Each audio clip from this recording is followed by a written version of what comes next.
Grade 12s, let us continue to climb the mountain of preparations for the final examinations.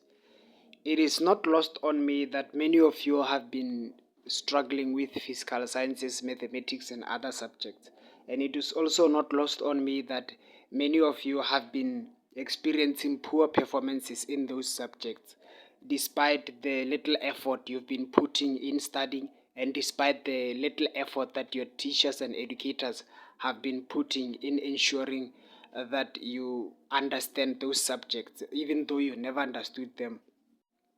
But it is now time that you should study with NETA so that we can be able to put the amount of effort that will enable you and ensure that you achieve level 6 and level 7, because your educators have consistently fallen short of ensuring that you achieve level 6 and level 7. NETA is here to making sure that you achieve with level 6 and level 7 in mathematics, physical sciences, and your other subjects. Now let us turn our focus to aldehydes. And before we can talk about and learn about the geniusness of IUPAC naming of aldehydes, let us take one aldehyde, the structural formula of one aldehyde, and try to understand few things that are very important. 1, 2, 3, 4, 5. Now, from the structural formula that has been drawn, you can see that we have 5 carbons, and whenever we have 5 carbons, this will be called pentanal. And from our structural formula, this is your functional group of aldehydes. This is the functional group of aldehydes, and this functional group we call it it's called formyl functional group. And your formyl functional group contains something. It contains another functional group that is called carbonyl functional group.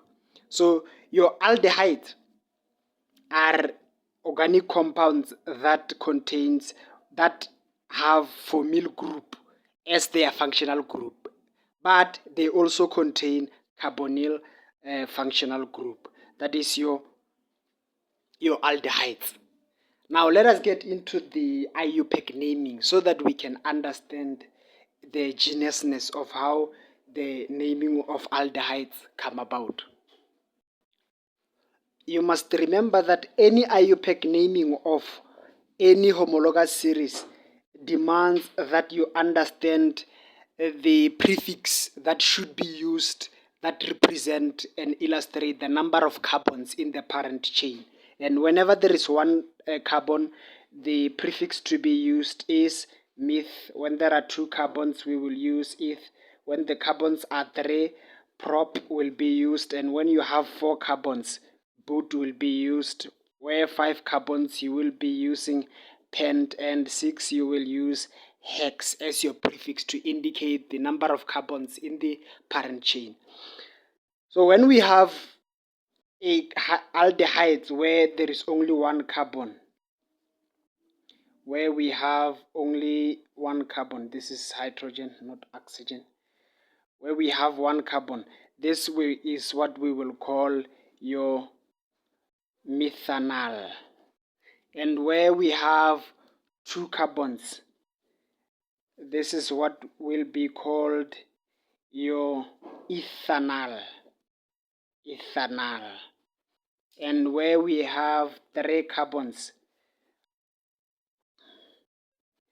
this is what will be called propanal.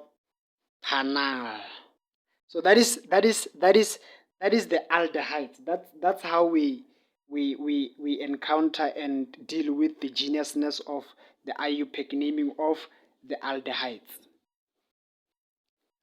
This is hydrogen, and you have your hydrogens that are bound to your carbons. And with 4 carbons, then you will have butanal. Now, there are instances where you are going to be having the branches, side chains, and you must also be able to know how to navigate your geniusness through such situation. And let us deal with that at hand.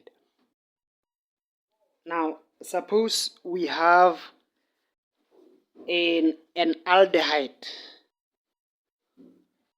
this nature, where we have only one chain, only one side chain, where we have one side chain.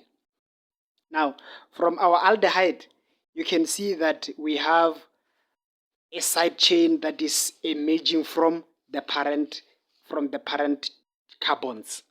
And whenever a situation is like this nature, you have to first determine the number of carbons in the parent chain, where we have 1, 2, 3, 4. So this is the longest. These are the longest carbons that are found, and then this one is the shortest, 1, 2, 3. So we cannot take this as our parent chain because it is the shortest. We take the longest one as our parent chain, 1, 2, 3, 4. Now it's 4. We know that when the carbons are 4, we're talking about butanal. But we have to account for this chain, the branch. It has to be accounted for. Now, how do we account for it? There's only one carbon that is emerging from the parent chain. And when there is one carbon that is emerging from the parent chain, we know that one carbon is represented by the prefix of meth. Therefore, we are just going to say methyl, and we have to account for its position. Where is it positioned? We have to put the point where it's positioned. It's the second chain, because when we count from the functional group. It's 1, 2. So it is emerging from the second carbon, and we have to indicate that. So our structural formula will be 2-methyl butanal. That is how we name the structural formula, this nature.